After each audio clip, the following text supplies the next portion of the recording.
We're going to talk about ACEs today, the Adverse Childhood Experiences Study, and I know you know some about that. We're going to make that real, hopefully, and talk about a bunch of things pertinent to that will help you in your clinic time.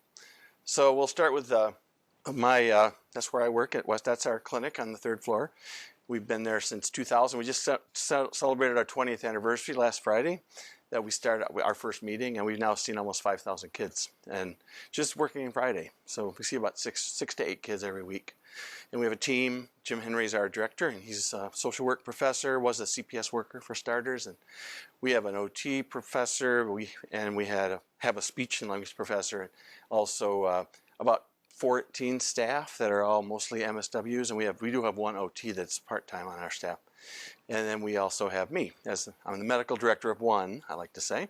But we've had a lot of federal grants, and our latest endeavors are devoted to advocacy for kids. And that's one of, we're thinking about adding an A to our name, CTAC, with an extra A for advocacy, because that's probably our greatest gift. And we don't see the kids again, we see them once. So we have a lot of challenges to figure out how to help and how to help the system understand the child better. That's kind of why we came together.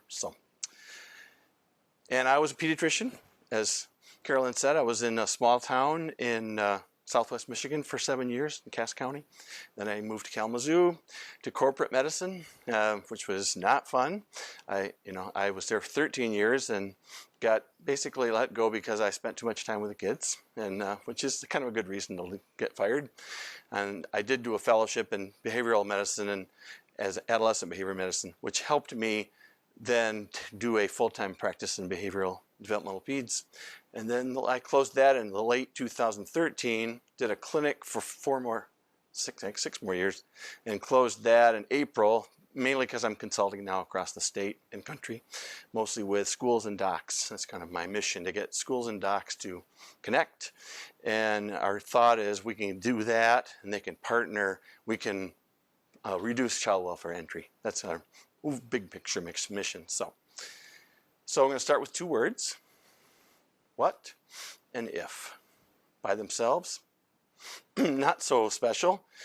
Put them together, more special. So what if a 10-question screening assessment could add 20 years to your patient's life? Does that sound real? Actually, it is.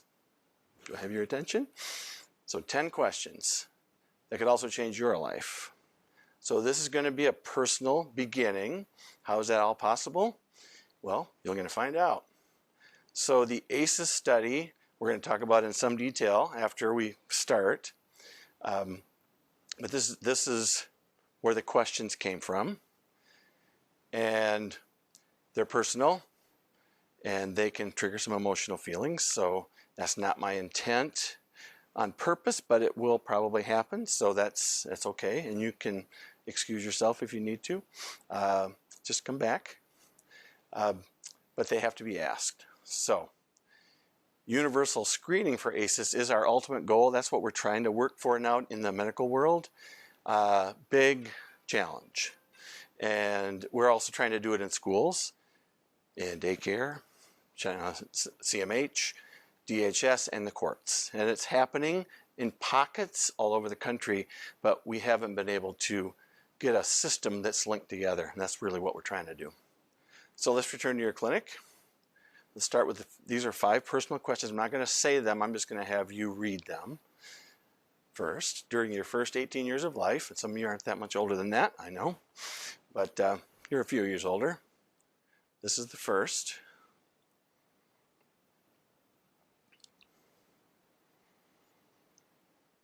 I'm just going to give you a few minutes to read it.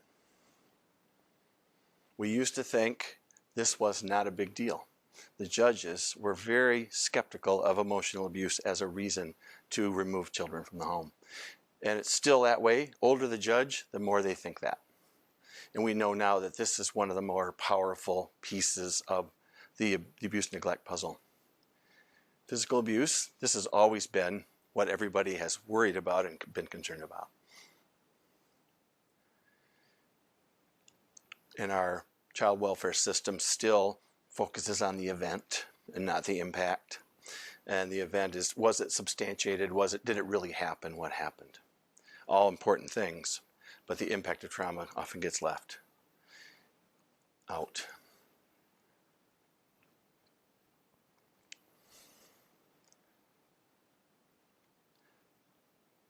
And the sexual abuse question has always been problematic for the courts because until fairly recently, there wasn't an evidence base of findings that could hold up in court. When I started my practice in '82, I'd had no training in child abuse at all, not 1 second, which is scary.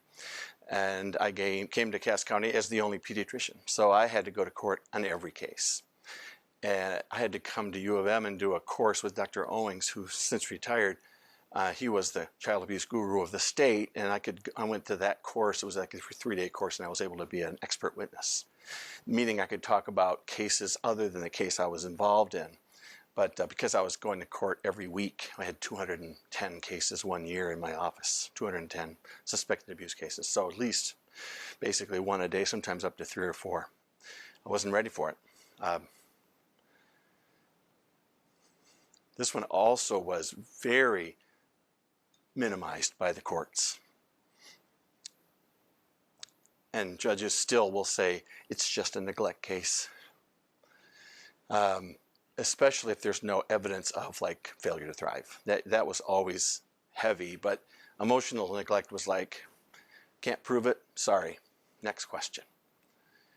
And then the physical neglect was, and it turns out physical neglect is one of the more powerful final impactors in abuse neglect. Can cause some really significant brain changes, as we saw firsthand with the Romanian orphan situation in the late 80s. And those people some of them are now in their 40s and 50s, and there's adult men that were in the orphanage situation and are now 4 foot tall with the normal growth hormone. It's a psychosocial dwarfism. So that's 5 personal questions. Now here's 5 family questions. This is also part of the ACEs profile.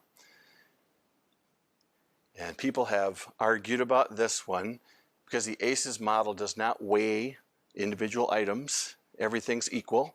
And experts in sexual abuse have very much been angry about this. How can you equate sexual abuse and divorce? Yet the data is so powerful by not weighting them that all the analysis on ACEs was done with them equal. But most people would agree that divorce by itself, it doesn't rival sexual abuse, but a messy, awful divorce, I've been involved in about 300 of those in my career, and they were hard enough on us and our staff, and we couldn't even imagine what it'd be like to go through it. Some of you may have gone through it yourself. This is a growing concern in the system as we now have lots of brain evidence that domestic violence exposure can cause some permanent wiring that you can identify in neuroimaging in a blinded protocol that McLean Hospital at Harvard has developed. So in your 30s, people can identify who was watching this just by looking at their brain scan. Martin Teicher is a he's a developmental neuropsychiatrist that has been a leading authority on this. And the thing about domestic violence, to go back, it's not about being hit, it's worrying about being hit. So the worry about it causes chronic cortisol elevation, and that does the most damage. We feel like, we don't have data yet, but we feel like prenatal domestic violence exposure for the mom has major impact on the baby. That may be the second worst thing prenatally after alcohol exposure, which is, again, a strong statement. We don't have enough data, but there's some real impact of Dr. Music at U of M is doing a program called Mom Power, which is basically prenatal trauma therapy, starting at the first OB visit. She's a researcher and a child psychiatrist, and she also mostly sees adults. She does a lot of great work with OBs in the state. She's become kind of a legend. I talk to OBs about it. They always go, I love her. She's part of the MC3 program. So substance abuse, anyone, and this can be an uncle, this can be anybody who lived in the house qualifies. We know this has been documented for many years as a mentally ill parent has a gigantic impact on children, especially ones that involve shifts. Bipolar parents have particular issues with parenting, and the kids don't know which mom they've got. And we hear that same thing with substance abuse. We have a child, and I tell the story to these guys all the time, a 5-year-old who, the first thing he did in our clinic when we were assessing him was he smelled the student, our speech and language student, smelled her, just climbed up on her lap, smelled her, came back, said, I have 2 mommies, mean mommy and nice mommy, and mean mommy smells. And it was a powerful moment because he was telling us, this is why I do this. I have to check everybody I see to see if they're like mom is when she drinks, because that's scary things. And again, this was also included based on their preliminary research if somebody went to prison. Now, when I first started looking at these, I didn't realize how many times we see this in our school work. I've worked with about 20 school systems now, and we do a trauma screening in the schools, and we do assessments, and I can't tell you how, it's literally every month somebody's got a parent that's in not just jail, but prison, and it just becomes kind of the norm, and school folks have kind of started getting numb to it because it's so common now. Hard to believe. In my day, it's like, no, that would have been headline news. So that's a heavy start. Don't leave me. This may seem intrusive. We'll have some more to say about that later. And this is what I like this slide. I thought of this one. It's like when I do this with practicing docs, I know that they're thinking about all the ways they're not going to do this. And it's an avoidance thing that we all do in this business. It's like, let's see, here's the pro, here's the con, 1 pro and 29 cons. I'm not doing this. You can't make me. So, this is the worry. That's actually Pandora's box. What are we going to do? In fact, the CDC was so concerned about this, is that they rejected their first grant proposal because of that. They were worried about wild unrest across the U.S. in doctors' offices. That was literally what they put as the reason. It's kind of like, excuse me? They were mostly worried about doctors quitting because moms cried in front of them. It's like, you know what, that happens. And it surprised people how little that happened. But that literally was why Dr. Anda, who's Dr. Felitti's partner in the whole ACEs study, was asked to join him, was to clean up the data, but it was also to kind of brace themselves in case, the worst thing happened. They must be asked. And so the main issue is, how do you do it in primary care? But I want to do a little review about why we should do it. And some of you may have seen some of this. Some of this is from the other talk I did for the residents, which I don't think any of you saw it because you would have said you knew me. But I wanted to. It's just a review of kind of impact of trauma. Why do we care about this? So, here's the reason we should ask the why. This childhood trauma makes you sick as a kid and as an adult, and that chronic debilitating illness in the U.S. is a trauma issue. When I tell this to CEOs of hospitals, fascinating pushback I get. It's almost always from the big boss. We don't want to make changes based on one study. Really? 17,000 N in the ACEs study. It's one of the largest public health behavioral studies ever done. It's like, yeah, it was retrospective. Yeah, it was adults thinking back to their childhood. It was not people in the system. It was people, you and me, as Dr. Felitti likes to say.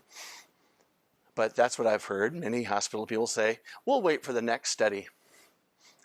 And then when I tell them there are like 5 prospective studies that are ongoing in 5 different states, they don't want to know that. They want to say, oh, look, a big spider crawling on the wall.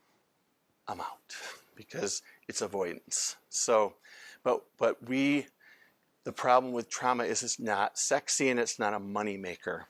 I hate to say those things, but it's true. It's not billboard medicine yet. Although there are billboards now popping up around the country. What's your ACE score? Call this number to find out what I'm talking about. Quite powerful in some places. It affects all specialties. And at the talks I do for the MOA, it's been fun to get.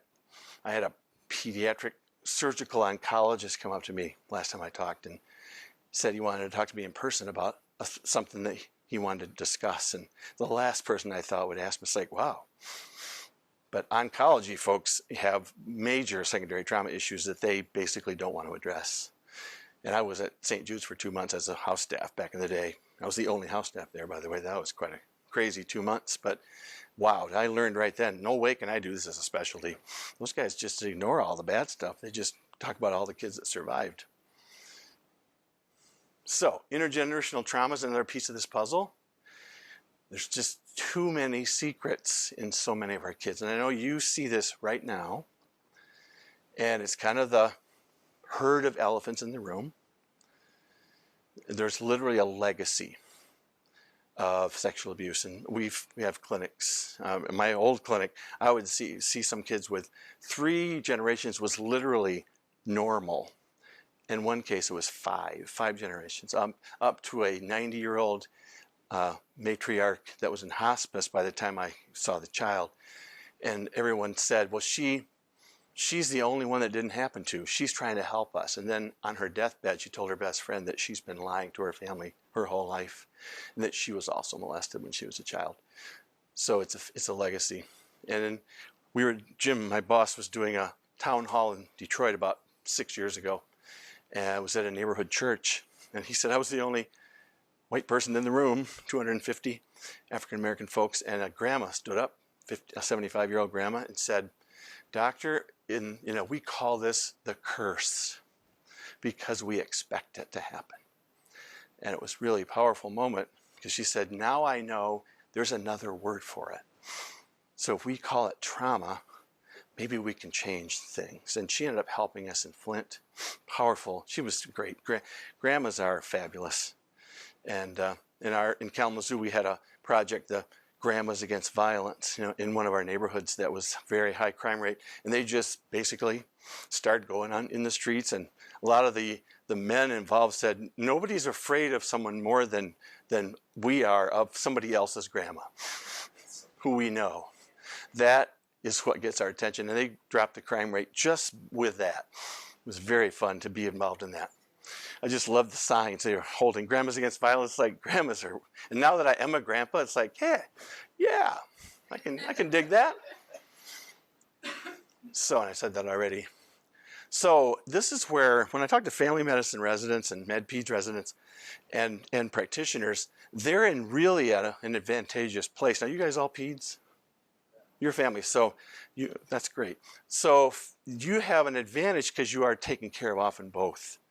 Pediatricians sometimes feel handcuffed. I remember those days when I wanted so bad to say to the mom, let me write you a script for something for anxiety because you make coffee nervous. I can't do this anymore. But I got older, I started saying, I'm not your doctor, but I'm thinking you should really think about this because I'm feeling the anxiety through you in about 15 minutes, and that's called countertransference, and that's powerful. And I think it's impairing your function, and I think your kids are worried about you, and you don't realize. They're telling me, my mom is so nervous about everything. I try to do, and I don't want to do anything to make her worse. So, but it's really exciting when you can take care of the whole family. But in peds, we're trying to figure out how do we approach the parents. Because parents are, I used to tell my friends, I have 3 patients. I got the kid and I got both parents if I'm lucky, but at least one parent.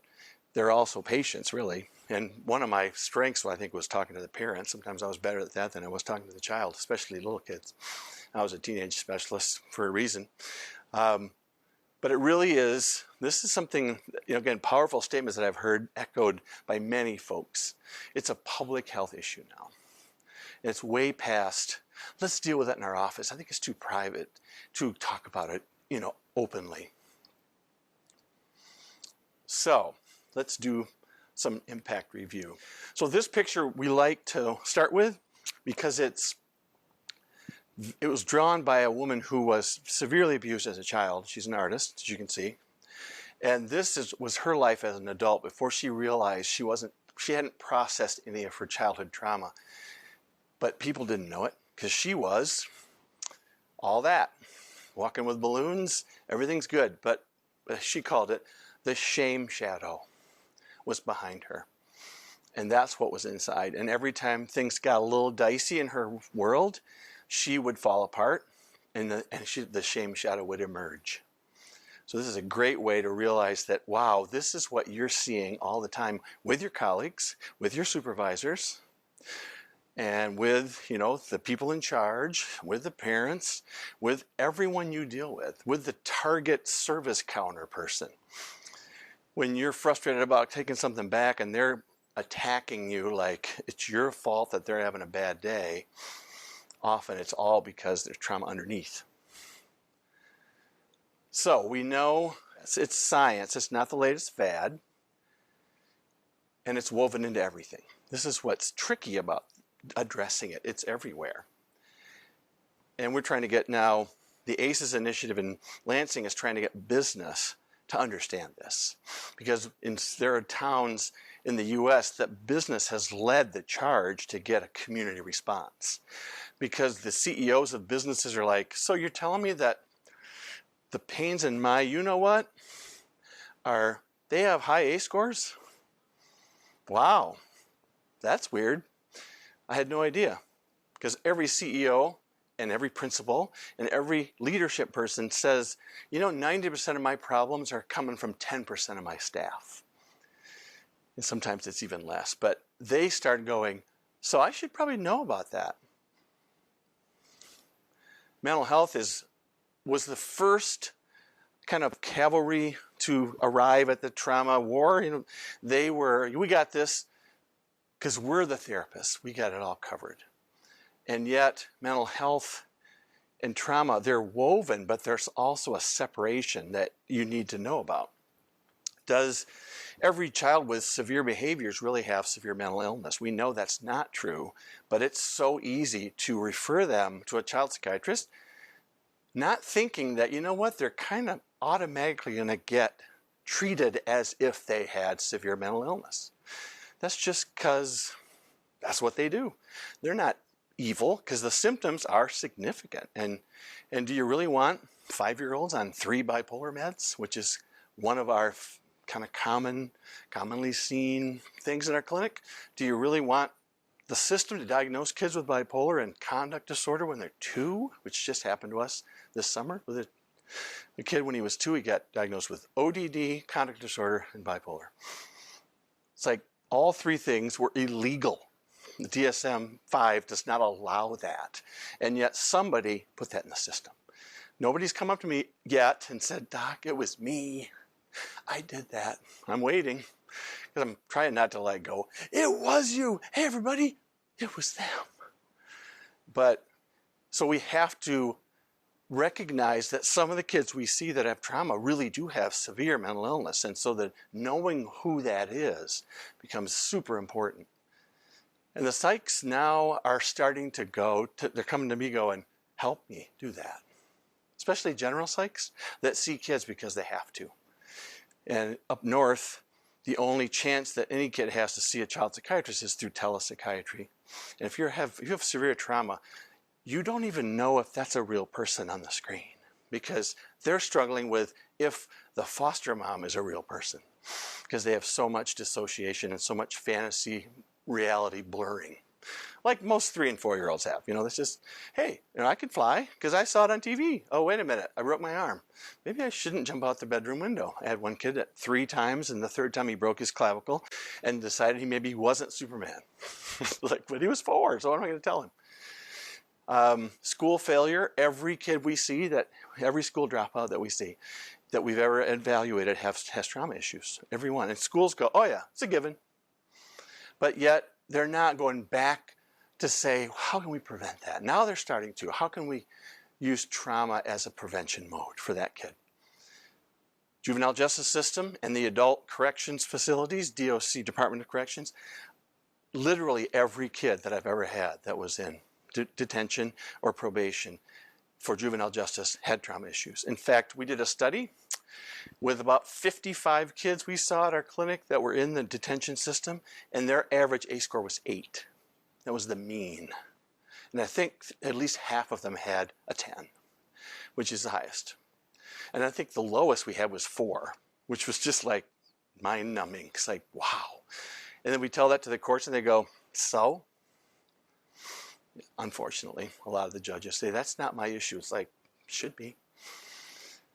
And then substance abuse, my kind of a new soapbox. I have many, but I'm trying to get family docs out in the clinics in the rural areas to understand that every substance abuser that's in the state system, meaning court-ordered treatment, has a high ACE score.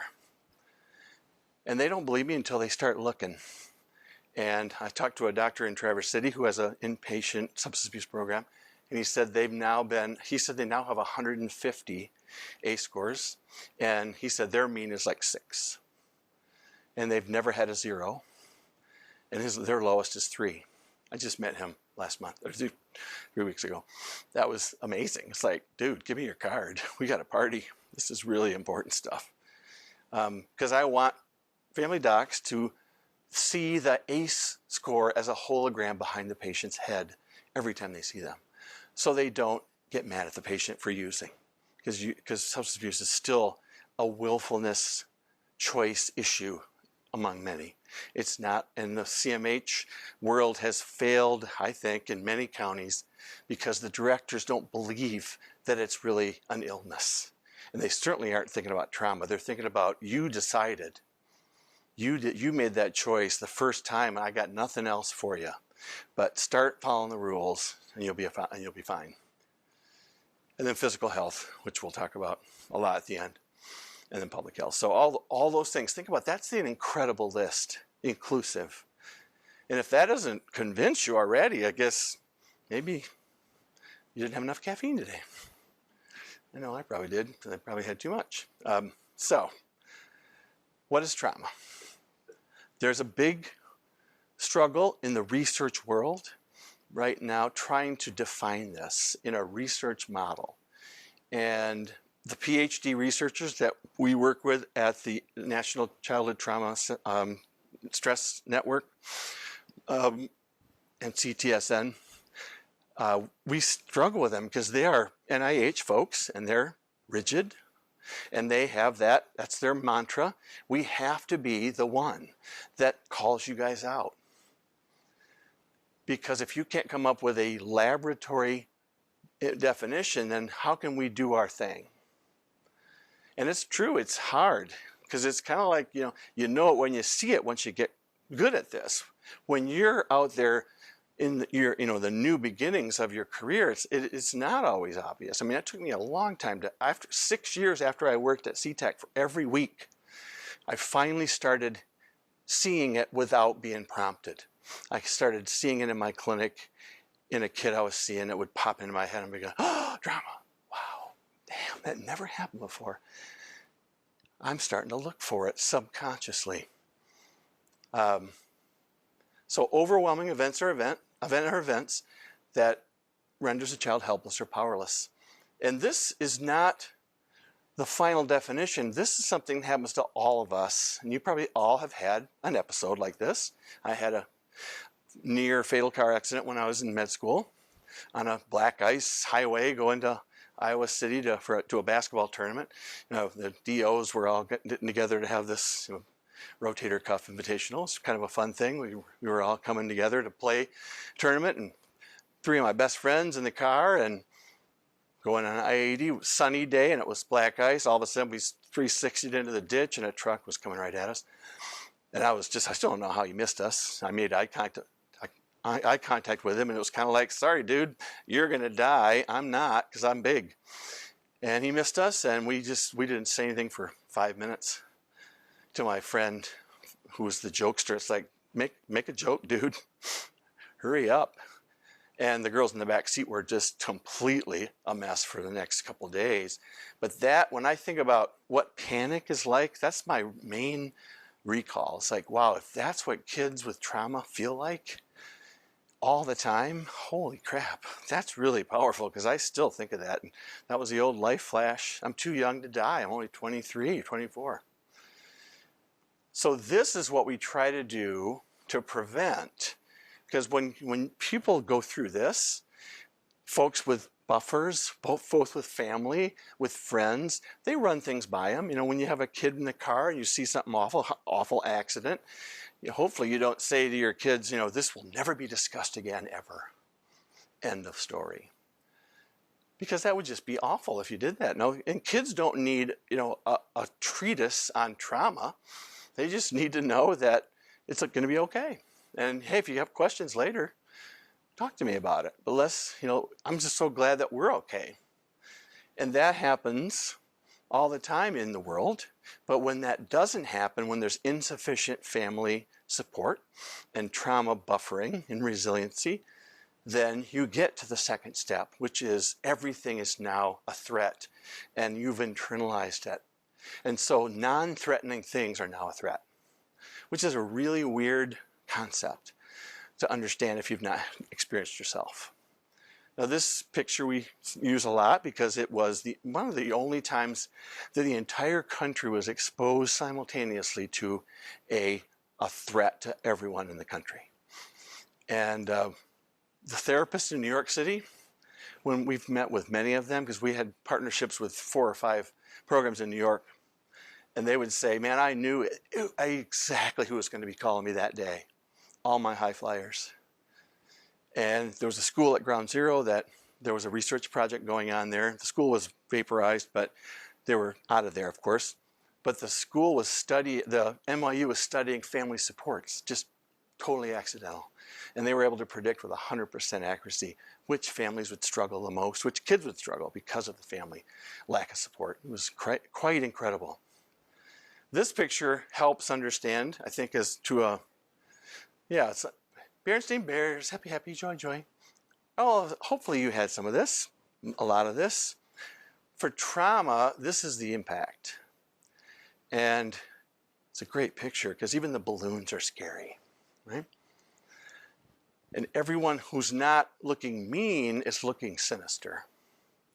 And the kids will often go to the frog and say that's the one I'm worried about. He looks like my uncle. He's kind of sneaky. I don't trust him. And we'll hear that from our students will hear that from our kids when they come in. You seem really nice. You're really cute. You're beautiful. These are a 5-year-old kid. You know, now I'm really worried. And the students will be like looking at us in the two-way mirror that we're watching them do their assessments like, what's he saying that for? You know, the WTF face. And, you know, you've had that as a resident. It's like, where's the attending when I need him or her? And then what the kid said is, the nice ones are worse. And when we realized he meant the last 3 placements he was in, said to him, welcome to our home. Our house is your house. Unconditional love. Touch my bio kid and you're out of here, which happened to them, all 3 of them. So it's like, wait a minute. That really is weird. So that could be happening to you right now.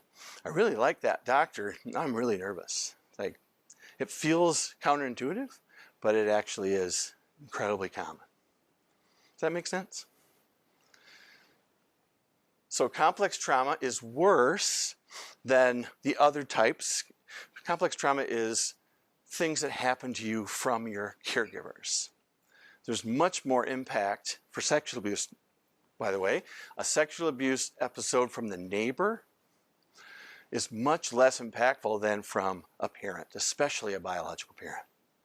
And typically, it's the biological parent that has either mental illness that's untreated or substance abuse or a combination. That's almost always the reason. But for whatever reason, these things happen all together or sequentially.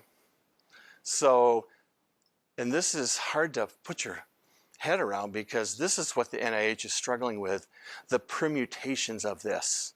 Is there a synergy? Is one plus one equals 5? What if it's sexual abuse and neglect? It might be 1 plus 1 equals 30. That's what it's so tricky, because we don't have good functional outcome measures to measure the current status and progress that are like linked to the biological systems. And until we can get translational basic science research in the clinic or in the school or in daycare or wherever, shelters, then we're going to struggle with some of this. The other piece that is really, really something is our clinic's one of the only clinics in the country that looks at prenatal exposure as well. And we are an official fetal alcohol syndrome diagnostic center. There's 5 in Michigan. The other 4 do not do trauma. And we're seeing a change now, because our diagnoses, 38% of our kids at our clinic have facial features consistent with FAS. This is 1,535 kids. That's a massive database, right? Our paper we published in 2007 was on 380 kids. And interestingly now, I've been doing last year, I've been doing just my own little tally of how many kids have a face. And it's down to about 25. We think that binge drinking is changing that, because binge drinking only shows up on the face if it's done in the 4th to 6th week of the first trimester. That's when the facial features form. So if you don't drink in that stretch, you'll have a normal face. And we know many of our opiate addicted moms they drink only when they don't have opiates. So they might have 5 or 10 binge drinking episodes of pregnancy, impacting the brain, but if they miss that 17-day window, the face is normal. So conflating, confusing, whatever. And my daughter, who's a PhD psychologist, is always saying, this is the duh hypothesis. How do people not get that trauma plus FAS is worse than either one separately? Because we showed that in our paper. But people still doubt us and go, why are you the only one that's ever written about that? That's what we get. We've gotten calls from 40 countries now. And that's the first thing they say. Why does Western have the paper? I want Harvard to have it. It's like, well, why don't you talk to them? Because nobody's been able to figure this out. And we still haven't yet either. And then I always say, you guys right now, you're not dealing with this, most likely. My practice was, 10% of my practice was upper middle class, worried white wealthy whiners, I called them. And the kids were actually pretty cool, but the parents were the problem. That was the Mean Girl Training Program, where the girls were being trained by their moms how to be mean. And it really kind of goes against the tend and befriend thing that women do when they're under stress. They're very good at gathering each other to help. Probably goes back to the cave days when they were back at the cave when the men were out hunting for dinner. But yeah, that's what's so betraying about the mean girls who target kids and tell them to come to the bathroom with us, because that's where the cool kids go, and then they lock them in the stall or do something worse. So rich kids have lots of trauma. We called our practice Desperate Housewives Portage, my nurse and I, because we had so many wacky stories about kids being disconnected from their parents. And it's caused a lot of heroin use in rich high schools. And it's less than it used to be. My daughter's high school used to be the 4th worst in the state, which is, we had 75 kids at one time getting heroin treatment at the place I worked, it was only in the newspaper, investigative report in the Kalamazoo Gazette. That's why we knew about it. So, and this is what one of my heroin kids said to me. I asked him, what's going on? He goes, yeah, too much money, too much free time, not enough time with my dad. And I asked him, what'd your dad think of you? I discussed him. And I asked the dad, and he said, yeah, he's right. There was a prominent Kalamazoo physician that said that. That was one of those moments I thought, God, I really hate my job now. What do you say to that? They wanted him in wilderness treatment at $10,000 a month. They were willing to pay just to get him out of the house. And as soon as they started making connections with him, and then when they pulled the family in, they pulled him and made him come back and tell me that it was my fault that he went there in the first place. One of the low points of my career, but all because of trauma that was not being addressed because they were wealthy. So this is another picture by the same artist. This is her take is, this is what happens when you grow up. Child abuse does not stay in your childhood. And tough to see it somewhat, but the thing that we really have focused on is the dead zone, the genitalia dead zone. We do a lot of groups with girls, and it's amazing how often they say, I know that guy was a loser. I know he wanted sex. But, you know, I just had to feel something down there. And I knew as soon as I was finished, it was a bad idea. I can't believe I do that to myself. And it kind of is counterintuitive because people think, well, yeah, you wouldn't, I would figure you wouldn't let him touch you down there. And so there is that, it's a whole spectrum. But that's an amazing picture. This one's even more amazing for lots of reasons. This was the stepdad that was the main perpetrator for this woman. Also his son, who was a teenager, who was worse than him, because he and his friends did many horrible things to this girl. And that's her in 3 different places in her life on the left. But the thing to remember there is that picture of the mom, that face, the helpless face, it's got a term that social work uses, failure to protect is what it's called. And you see that all the time in your clinics. But it's often couched by the staff as, she doesn't care. She doesn't care. Look at her. Look at her. This is after they found out that everything she was telling us was a lie. Somehow she didn't get arrested. Look at her. She doesn't care. But the terror involved in not being able to protect your child because you're so afraid of the perp. It's the same reason that kids that are kidnapped and go cross country with perps. And Jim, my boss, is he's appeared on True TV a bunch of times. He's a national expert on that. And the court will often ask him, Dr. Henry, please tell us, why did that 10-year-old girl, who was very smart and very athletically talented, why did she stay in the car when he went to the bathroom? And then Jim said, well, 2 reasons. The trauma bond, which is something that, the Stockholm Syndrome, that's been well studied. But the other is that he told her if she left, he would kill all of her family. And he ran over a dog to prove that he would do it with her in the car. So, of course, and the failure to protect then becomes the child thinking they should have left because it was probably their fault that they were kidnapped in the first place. And I have to be nice to him because he's my sole survival mechanism.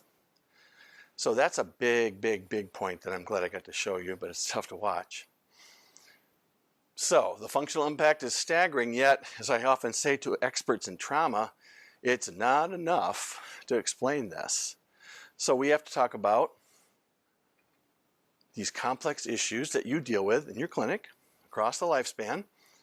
And thinking bigger is what we're doing right now. So this is just a little, I call this embracing complexity. It sounds like a Bravo show or something. Probably should be better than some of the stuff I see the commercials for. It's like, people really watch that? Really? My daughter's like, oh God, guilty pleasure, Dad. You wouldn't believe all my friends that go, I can't believe I'm telling you I watch that because it's so awful, but I can't not watch it. And then everybody around the table has something they do that with. It's like, you know what I'm talking about, right? So, embracing complexity. So this is a graphic, and these girls have seen this a lot. This is the 3 components that we have to constantly think about. If we don't think about all 3, we're not going to get to the bottom of things in complex behavior. The first part is genetics and epigenetics. And genetics, this was all I cared about. When I first finished my fellowship, I was kind of like a pseudo-psychiatrist. My boss was very much a traditional model guy, and he was an adolescent specialist and trained all over the country. But he really wanted to frame everything as the DSM-4 then. It was just out. Actually, when I started my fellowship, it was a year old. And my direct trainer, who was a PhD psychologist, was the same way. And they were really simpatico about this. It has to be in the DSM-4, it doesn't exist. And so that's what I did. And I was interested in kids that were not sick enough to go to the psychs, but it's too sick for pediatricians. So I did what we call tier 2 treatment, which is that in the middle group that had complex ADHD or mild bipolar or both. And one day my nurse said to me, as only nurses can say, so does everyone here have mild bipolar? That was her way of saying, dude, you kidding me? Another kid on Trileptal? But these were kids I was seeing that had 10 med failures already. They'd been on every stimulant. They'd been on sometimes 1 or 2 meds for anxiety, and maybe they'd had a huge weight gain on Risperdal. So I'm like, you know what? I know what to do, because Trileptal doesn't cause weight gain, and you don't have to get lab work until they're an adult because of the sodium issue. And my neurology friend said, oh yeah, user-friendly. Use that one. And yet I was wrong. It wasn't as common as I thought, but that was my frame. Everybody had to fit that. Because when I first started ADHD, nobody got that 50% of ADHD kids had comorbidity. Nobody got that. That first came out like in '99, the MTA study, which was the NIH massive study took 3 years to plan. It was like a $50 million study, 20 sites around the country, 680 kids. And they screened out all of the anxious kids because it was a stimulant study. And they still had 35% of the 7 to 9-year-old boys that comprised the study had diagnosed DSM-4 anxiety disorders. That was with the screen out. That blew people away, including me, because I thought, that can't be true, because I'm supposed to be the expert. It was one of those moments you go, oops, I got nothing. And then we started doing our own screeners for anxiety and realized it was worse. It was probably 50%. And teenage girls is probably 75%. So the other piece, prenatal exposure. And prenatal exposure is very important, but the centers that deal with it are very isolated. And they don't even talk to each other. The alcohol people that do animal research on prenatal alcohol exposure don't talk to the cocaine people. Don't talk to the prenatal stress people at U of M. At U of M. Because Dr. Patel, who's one of the MC3 consultants, who I love, he's so great. He's a PhD, MD, child psychiatry, used to be the head of the inpatient unit, and he does prenatal stress research. And I asked him, Press, what up, man? He goes, we can't get funded if we cross over. The NIH says, no, you will stay in your lane. So they don't even talk. And that doesn't even count meth and cannabis and nicotine and all that stuff. And yet we know that alcohol is very much the worst. And I talk about the myth of meth all the time. And people say, he likes meth. It's like, no. It does not destroy the brain like alcohol does. But it's obviously got import. But it's hard to isolate it.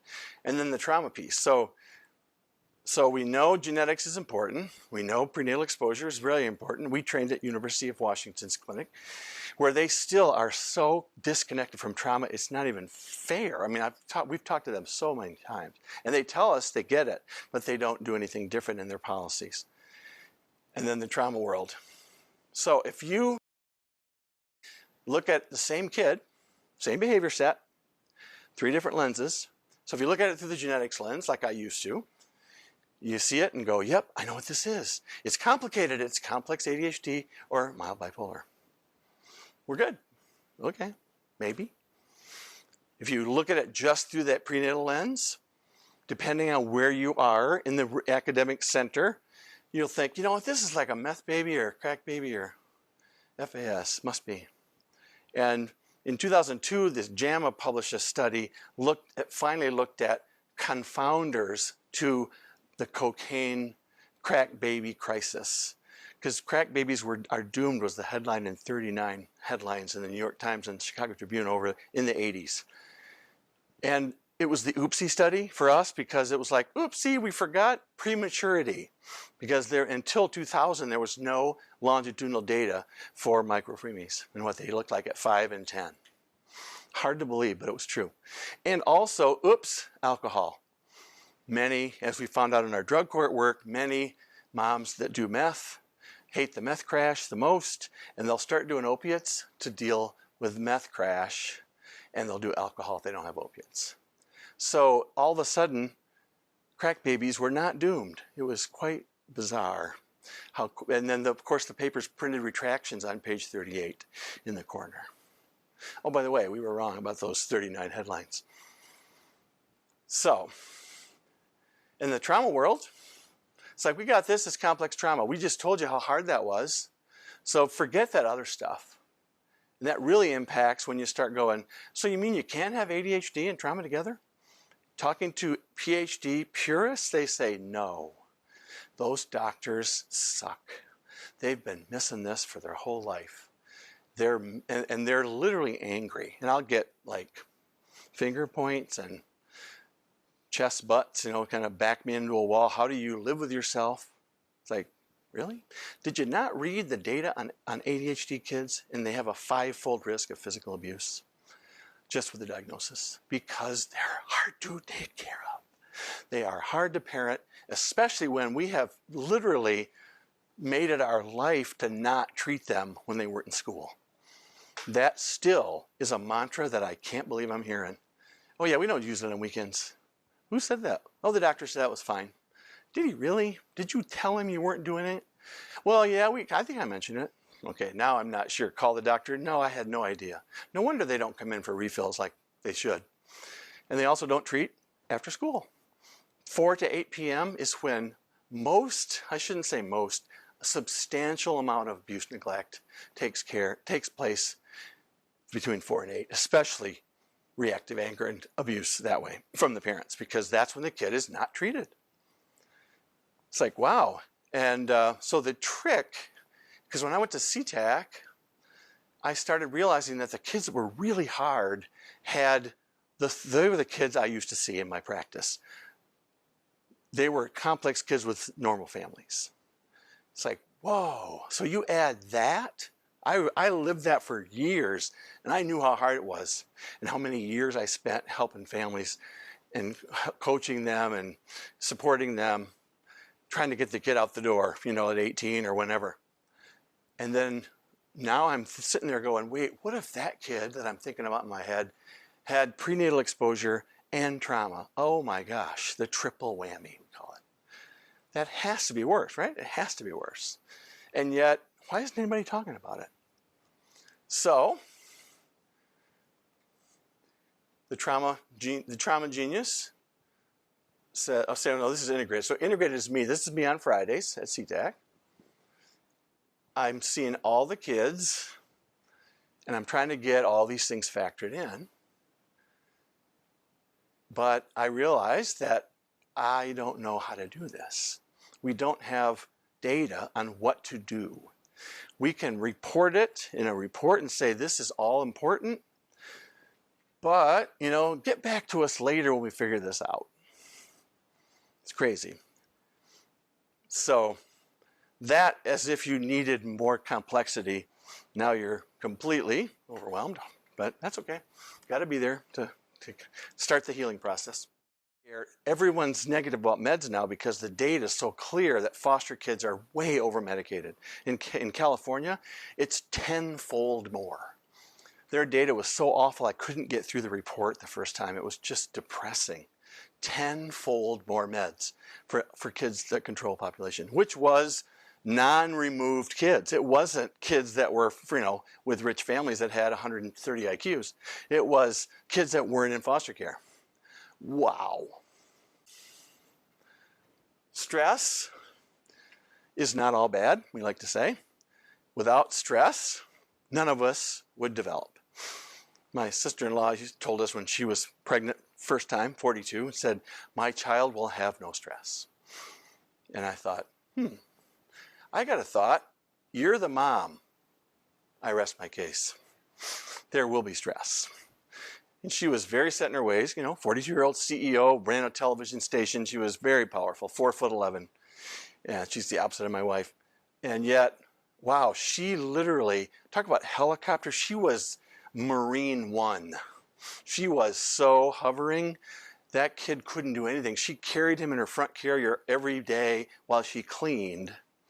So when he went to the first daycare, when she went back to work, he was 2. He lined up all the shoes in the closet and organized everything and cleaned the whole room. And they went, it's so adorable. It's like, no, it's not. He doesn't like dirt. There's something wrong with him. An allergist will say, you know, dirt is okay. Dirt helps you get ready for the allergens in the world. And it's okay to be that way. Just go ahead and hose them down in the mudroom.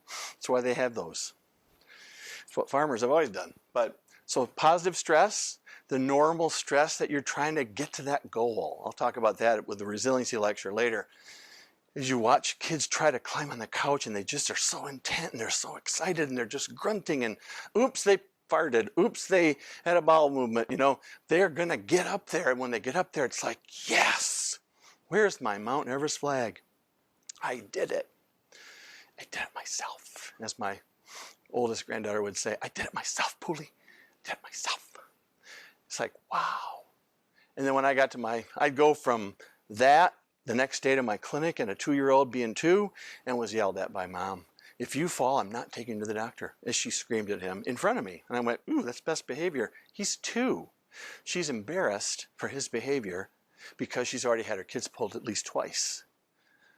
So it's like, wow. So that kid, she doesn't want him to experience failure and then get encouraged to get back up and keep going. Tolerable stress, we talked about that. The car accident, whatever, that you can help support the child or yourself. If you get, mugged on the street, it happens. In New York, the data is that 8 out of 10 children have seen personally a violent act by the time they're 18. Every kid in New York City that they surveyed in all the boroughs. Wow, it's 6 out of 10 nationally. What? Yeah, and not on TV, in person. But toxic stress is that chronic lack of support, relentless cortisol increase. Cortisol is the problem. It's the thing that basically gets in your brain and rewires you, starting in pregnancy. So, all these things we know, toxic stress causes neuroplastic brain changes, functional impairment, problem behaviors, developmental issues, physical health issues. Wow. We've always known about psychiatric outcomes, and that's been 25, 30 years. Clear that child abuse equals more mental illness when you're an adult. But Dr. Felitti came up with the ACEs mantra that, you know what, it's not just mental health, it's physical health, it's health. That's where the public health folks are grabbing ACEs and going, this helps us try to frame lead poisoning better. So there's Dr. F. He cue the Godfather music. He looks like central casting for The Sopranos. He's a very cool guy. He's 83. He still works. He's an internist. As he said, I'm an internist. I shouldn't know about this.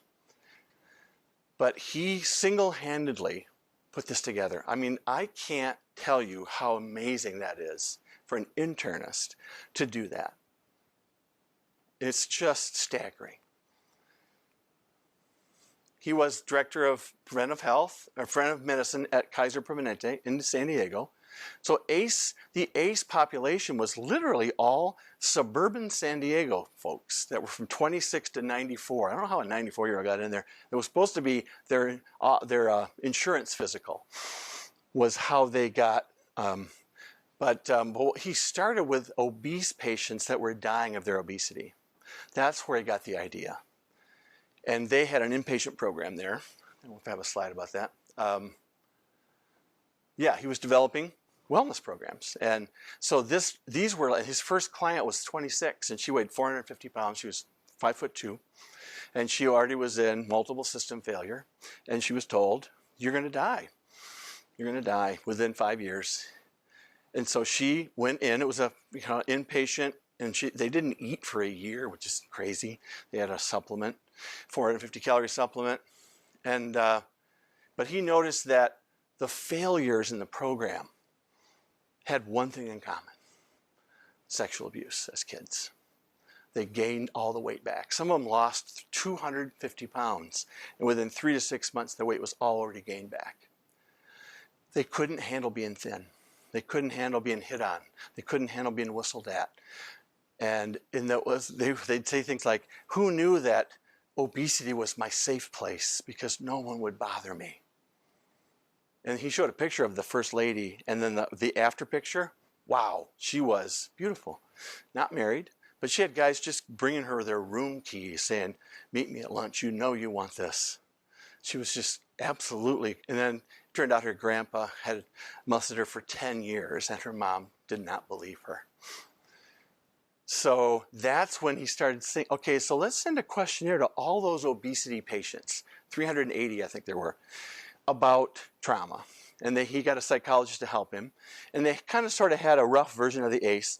And they got the data, and it was blowing their minds. And then the CDC said, yeah, this is a terrible study. So it's so classic. The epidemiology folks go, yeah, that's really a great idea. I almost hurled when I looked at the data, the way you set that up. Because their world is, it's got to be set up right. It's true, but hey, are you missing the point here?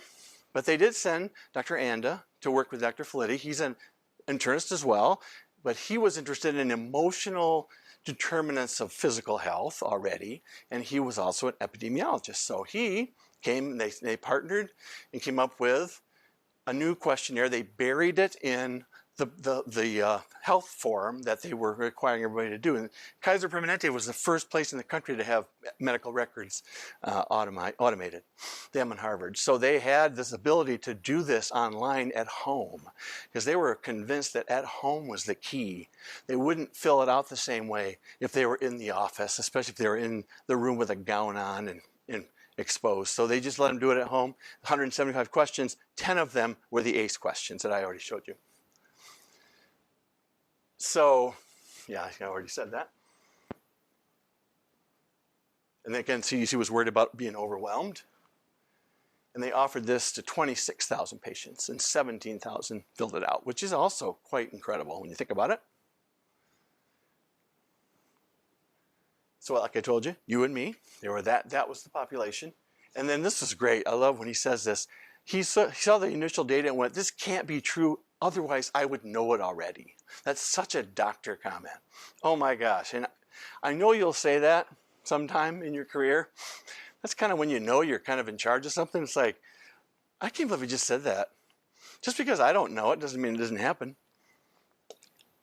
But Vince is so compelling, and he's such a warm dude for an internist. I've gotten to work with him for a couple of a workshop, a couple days in Kalamazoo.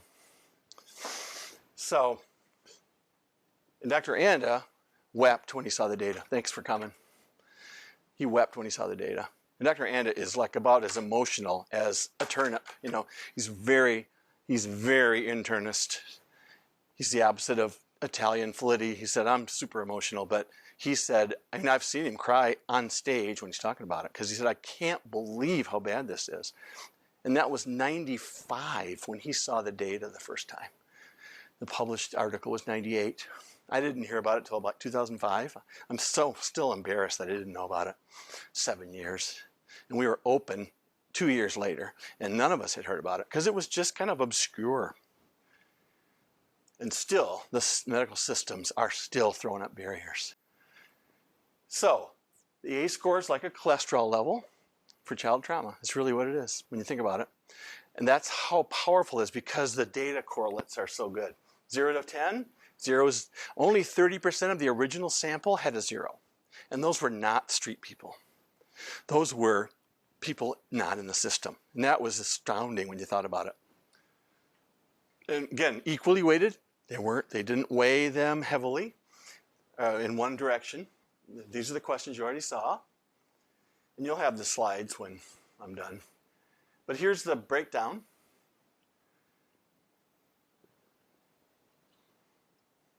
But just the fact that 5% of that population had a 5, and they were the normal people, and they were all working. And here's a breakdown by question. This surprised people. 28% had substance abuse in the home. That was IV drugs, not pot. That was IV drugs. That was how the question was worded. More than the divorce. That was crazy. That was really kind of crazy. And this is, again, 17,000 people. So it took they broke like 4 servers trying to process the data, because that was back when they didn't have capacity like they have now. 21% sexual abuse. Now that, the data for women now, it's probably 50% by 18, and that's probably low. It's probably 70, which is just awful. When you start going to 30, 35, it's more like 80 when you include date rape. Incredible. But 1 out of 7 high school boys has been sexually abused, which people don't believe, and that's a national sample. And way more than you think. And the impact on boys is nuts. It's so much worse than you'd think. So 4 is the tipping point. A 4 ACE score. You have 2 times the smoking risk, 12 times the suicide risk, 7 times alcohol, and 10 times injected street drug. But think about, here's the kicker. So that's a lot. I mean, come on. But look at a 6 ACE score, which is only 2 more. It's still, obviously, only 5% of the population had it. 20 years less living. That's where that first comment came from. So check the birthdays of your patients and look at them. And don't check till after you've met them. I have my demo form, for some reason, had birthdays of the parent. I totally lucked out. So I had a lot of grandparents taking care of kids, and my nurse would go, "She's younger than me. That grandma's younger than me." I'm like, what? She's 36? 36? Before I knew about ACEs, I'm like, that's crazy. Look at this, 4,600% increase in drug use. So from 4 to 6, it goes from a 10-fold increase, which is, what's that, 1,000%? Yeah. It's a 4-fold jump, 4.5-fold jump, just going 2 points up. And this is based on 17,000 patients. This really got my attention.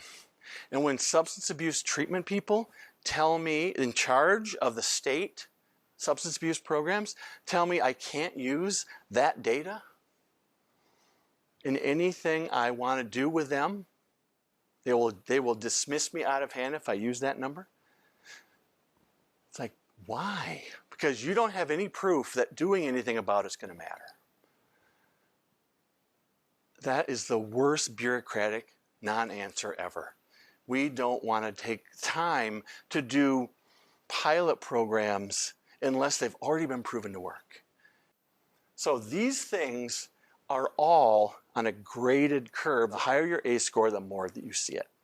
And then the numbers are available if you really, docs always say they want data, but then when I give it to them, they go, "Yeah, it's so boring." But you also don't want the emotional stuff because that feels too bad. So, and this is a great chart because this kind of walks you through what happens. So adverse child experiences is first. And if they're significant enough, you start having impairment of all those things, social, emotional, and cognitive. Then you start coping. All those health risk behaviors come from impairment. So, and then, if nothing's done, disability. And how often do you hear, "I need you to get me disability money"? And sometimes they have it, and sometimes they don't.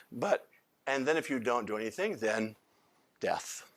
Now here's the issue. Those gaps, that's what that woman was telling me. You can't tell me anything's going to matter. So we're off the hook for programming. It's hard to believe people actually say that stuff out loud. She was the deputy director when she told me that. She is now in charge of all substance abuse treatment in the state that's court ordered. Or kids that moms that lose their kids because of drugs.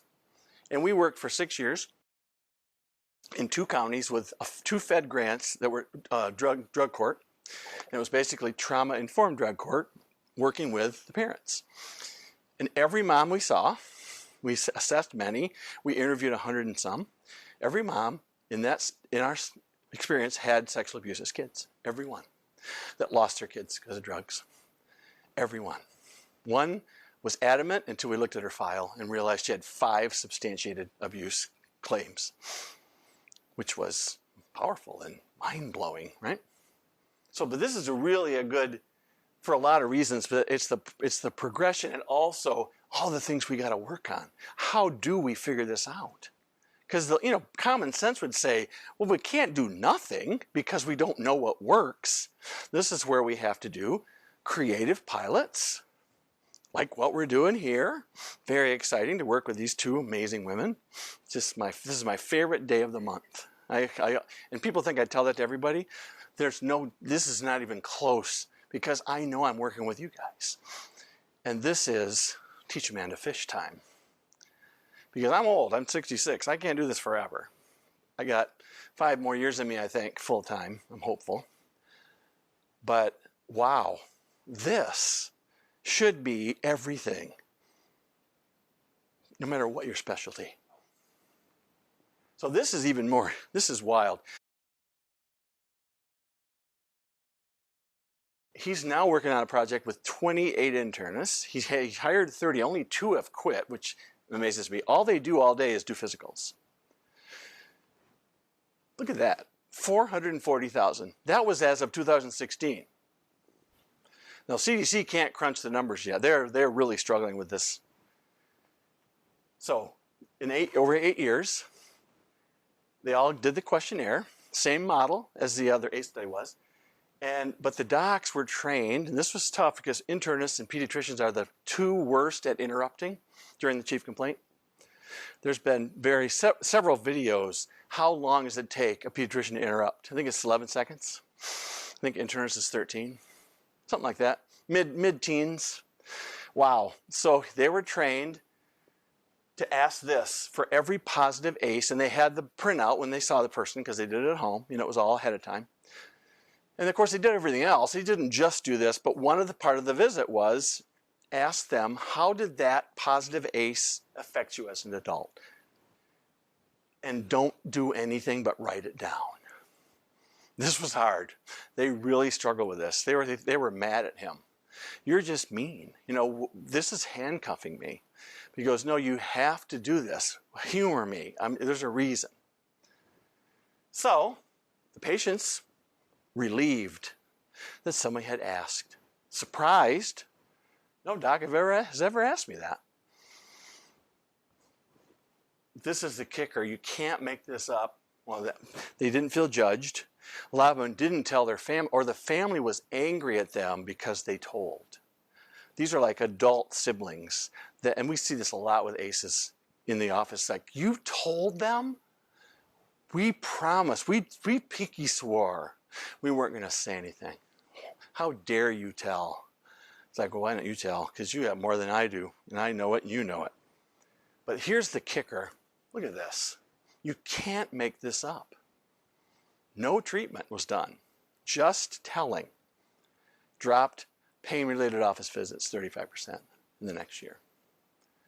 And of course, opiate use went down. And after a year, then they offered them treatment because they started out offering them counseling, and they go, we've had that. I don't want that. I feel so much better just telling you. Can't we just let it ride? And they were coming in for follow-up visits, like every 3 months, I think, and it was just like, man, it keeps getting better. I don't know what that was, but that was nuts.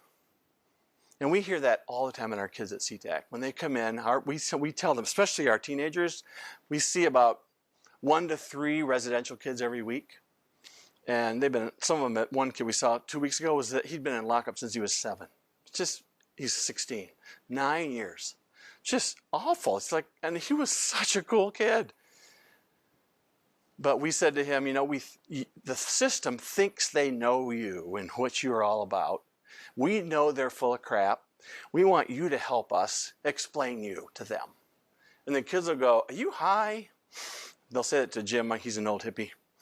And they'll say, those red glasses are bizarre, and those red tennis shoes are weirder. And how old is that shirt?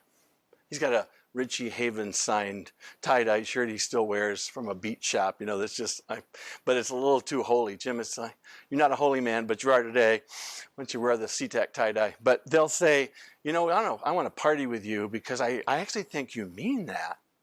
Because nobody's ever asked me that. They're always telling me what I should do. And I learn how to get through, but I never make it. Because as long as I've ever been out, it was a month. It's safer for me inside. It's like Shawshank Redemption. You know, I'm just going to blow my probation so I don't have to leave. Even though I hate it inside. But it's a sameness that's okay. So they did offer them medical hypnosis or EMDR as one or the other. And they're still analyzing the data on that. But that data is crazy. People don't believe it. But this is something that Dr. Felitti heard from a world expert on trauma who designed that test that we're going to use, that trauma symptom checklist. You know, profound statement. What's depressing to Dr. Felitti is he told him in 1992, before they started the big study, when they were still working with the obesity patients. And he was a consultant on the first project. That's crazy, isn't it? Wow. So ACE is the best case for early prevention and treatment. So how do we do this? This is short because we don't know enough, but we know this. We have to work together. Corny pictures or not. So my life now, I am a board certified cat herder, trying to get all the agencies to think about this. And I got some gravitas just because I'm a doc. You know, I'll call the health department and they'll go, are we in trouble? I always get that first. Are you from the state? It's like, no, Western. Oh, do you have a grant you're going to take away from us after we get good at it? No, I just want to meet you. Yeah, I don't know. I'll get back to you. But, and docs are the worst. It's like, I feel like a drug rep who's coming in unannounced with a product that they don't like and they don't want to talk to me. That's what it feels like. It's like cold call. Like, damn, I hate that. Part of it's just me. This is my trauma. I'm 7 still. These guys know. They've seen my 7-year-old side. So, how do you screen? Nobody knows. People that tell you they've got it all figured out are not being truthful. They just aren't. Because no one really knows. The data is not in, believe me. People that think they've got a line on it, and this is what I tell docs out in the field, don't wait for someone else to tell you. Because what they always say is, we had a shot at being on that task force, but we didn't do it. And now we're stuck with this stupid system that I hate with every fiber of my being. And I can't tell you how many docs have said that exact thing over a screening project or whatever, because they didn't have time to get in the pilot phase. So I'm telling them, this is literally, we haven't even just broke ground with a silver shovel. You know, we're literally starting from scratch on this. And we know that eventually it's got to be the whole office, but not in the beginning. That's crazy to try to do that. As Carolyn so wonderfully put, you know, I know PDSA now. It's very fun to get her. I'm sure you guys have already had that. Oh, PDSA, yeah, right. But it's great because it's such a way of logically thinking through this stuff. And again, the patient, they're not going to freak out, but that's still a worry. That's still a worry. And the people from San Francisco, that Dr. Burke Harris's group, you know, saw that when they did an ACEs questionnaire for the parents in one of their pilots, and they made them check the boxes so people could see it, they literally, none of them wrote down anything. The return was literally 0. And then one of the sites they used was Harlem. So kind of thinking there's some trauma there. And when they went to anonymous ACEs, let's see. Oh yeah. Yeah, the home completion thing was great for people that trusted the system. But that doesn't work for people that you see. I'm just going to tell you. It won't. They won't do it. If they do it, they'll be doing it in the waiting room on the way back to the room when they're yelling at their kid. And it's going to trigger everybody. And you're going to go, what kind of a crummy idea was this? So we're now trying to figure out how to do this here in their world of community medicine. How can we do this? Starting with a small pilot makes sense. A lot of people are doing like the 4-month visit, the 6-month visit, kind of after there's been some rapport, because I'm guaranteeing you, if there's no rapport, there's not going to be anything. You know that, but you know the power of the personalities of the residents, I think, is underappreciated. Because I've trained residents forever, and now I'm running into my residents up in the UP, in the hinterlands. It's like, wait a minute, 1998, and they're like, you remember me? It's like you were in my office for a month. Oh my God. I said, of course. Oh, are you interested in trauma? It's like, where'd you go? Wait a minute. Hey, get out from under the table. Please don't leave me. But what we've seen from even when you use anonymous ACEs is that only a 20% hit rate in those high-risk areas. And the residents, dig this, the residents predicted that everyone would have a 10. And when the woman said that, I wanted to go, that's because they probably do. But they only admitted to, only 20% admitted to having a two or more ACEs. That is absolutely not enough. So, this is the issue. Of course they don't trust the system. Of course they don't, because they have been in it. And the system is not very good. It's not very efficient. And if you've had kids taken away, even once, even when you were 15 and now you're 40 and you got 5 grandkids and you just had another baby, that's still in your memory. Do not trust social services, because they all have CPS hotlines. And all they have to do is blink twice and CPS is in the room taking their kids. That's the model that they're thinking about. But I think it's a linear correlation. The family, the more trauma in the family, the less likely they're going to fill that out. So we have a screener that you're going to get, that it's a group model. We developed it for child welfare. Guess what? We saw the same thing when we were trying to get moms to tell us about their life after their kids were removed as part of the reunification process. And they still thought somehow the judge would use a history of trauma against them, even though it was in their childhood. So we'd see, and we saw it in drug court. They'd mark 2 on their sheet, and we'd look at their file and realize that it was really an 8. We go back and say, we meant adults. We meant adults. I mean, as child, we meant childhood stuff, not what you're doing now. It's what happened to you. And they still didn't trust us. But so we just put this model, and now every county in the state uses it for child welfare, for foster kids. Every foster kid and every CPS open case now has to do a trauma screen of our instrument. And there's 3 versions, 0 to 5, 6 to 18, and adult. We've got 10,000 now in our database. We started using them in 2008. It's now been validated by Colorado State. So it's an ACE questionnaire on top and then behaviors on the bottom. So you have 2 different pockets of data to use. And the ACE score on the top doesn't change unless you discover other things along the way. It doesn't go down. And the bottom changes with behaviors. And so if you have implementation of services that are effective, you're going to see that bottom score go down. And we use that as a rough estimate of functional impact sometimes. But we do records review and an interview, but we also do a group model.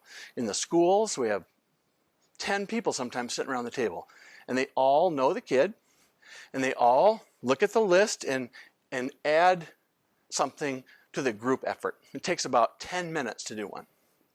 We do 6 of them in an hour typically. In the doctor's office, we have used the same idea with the front desk.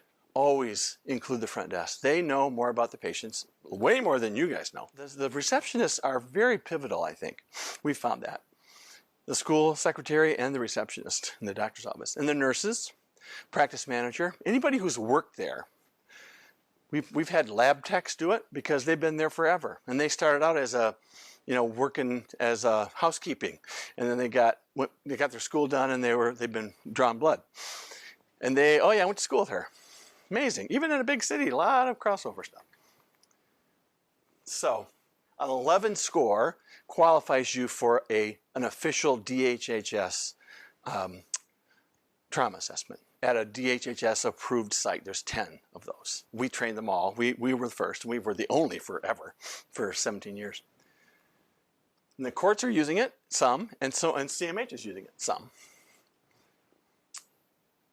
And we've been using it, like I said, in schools and with docs. And when the schools do it, the docs get a copy, because there's usually a nurse from the doctor's office on the team. That's our integrated model. Nurses are the key so far. So this is something that was kind of minimized by the people from San Francisco last month. Is, we found that you got to have a plan for what to do with people that it hits them later what they just wrote.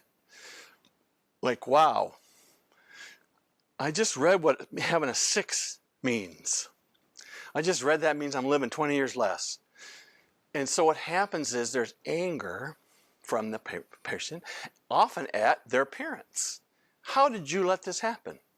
I've been mad at you. I didn't know why. Now I know why. You're my problem. I'm going to die 20 years earlier because of you, as she says it to her dying mom in hospice that's 55, that's had 5 cancers and is now terminal. And the family's dragging her away. These are stories that I can't make this stuff up. It happens. So, and we have the worry from the national trauma experts is that the medical system is going to implode if a pattern starts emerging. I got that ACE questionnaire, I filled it out, I looked at it, I talked to them about what it meant, and on the way home I just crashed my car into a tree. And now I'm a paraplegic, or I'm dead and I left a note. It's not worth it. That's what the system is worried about, that the docs will bail if that happens. I've already seen it. Just 2 people in Bangor where I was an FQHC, I worked at another grant. And the doc, I got him all excited. Family doc, great guy. He has 9 siblings. He's got adopted kids. He's just throwback family GP, very cool dude.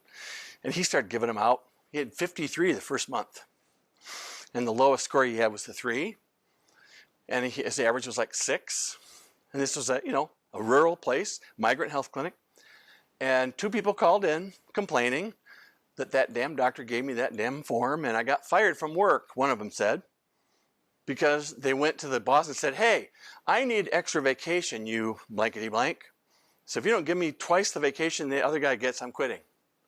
And then he swore at him and got fired and called us because we caused it.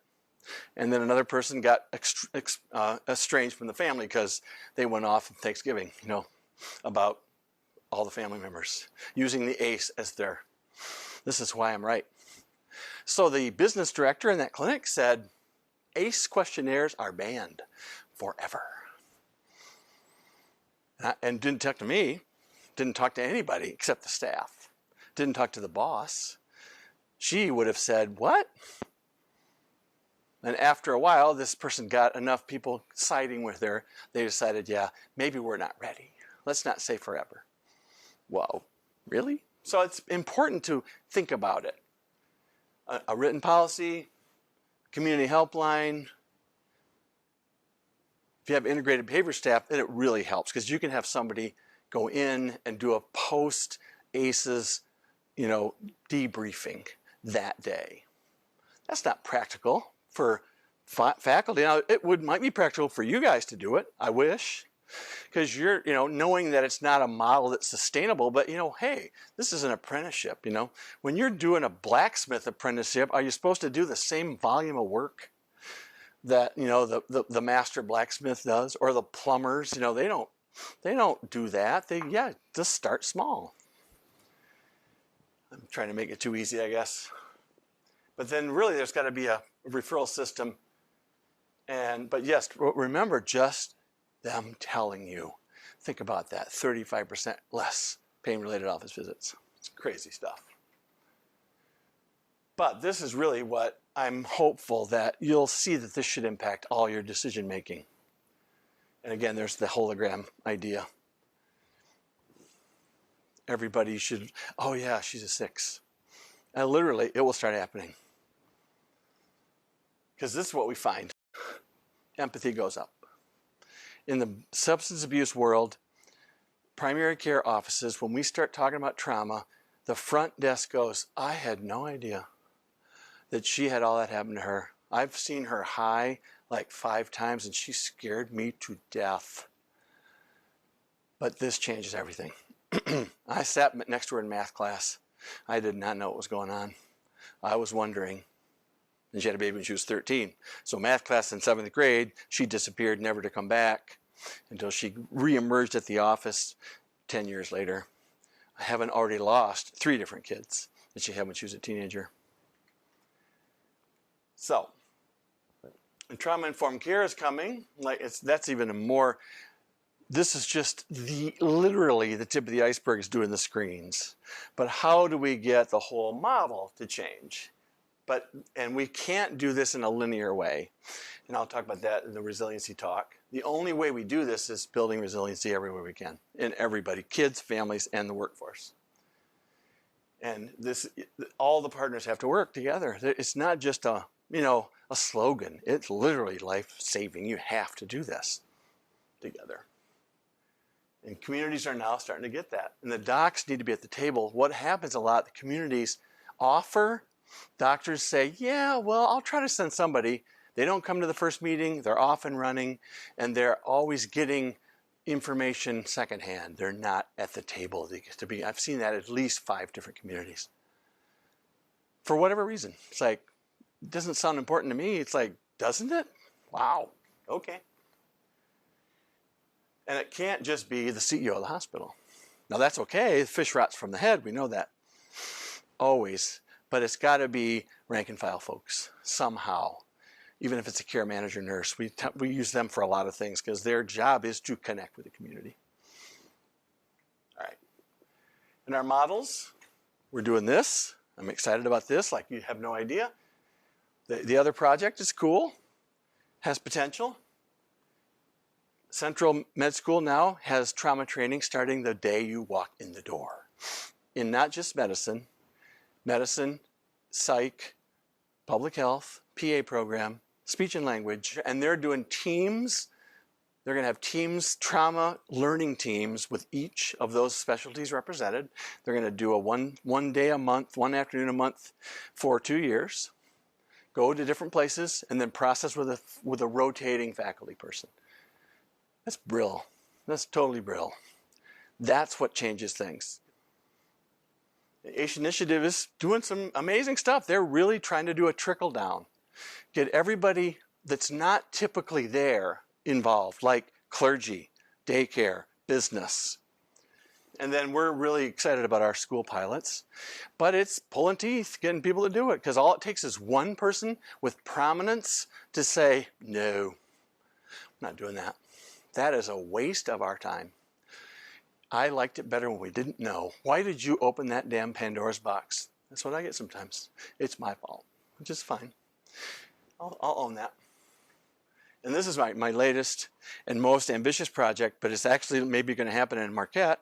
We're trying to get the docs, the hospital, to become the regional trauma center for everybody and have DHS integrated in there, but then docs can refer there. Because right now, if you do screening, you get a positive screen, you cannot send them for a CTAC assessment unless they're in child welfare. And that is defeating the purpose of doing screens.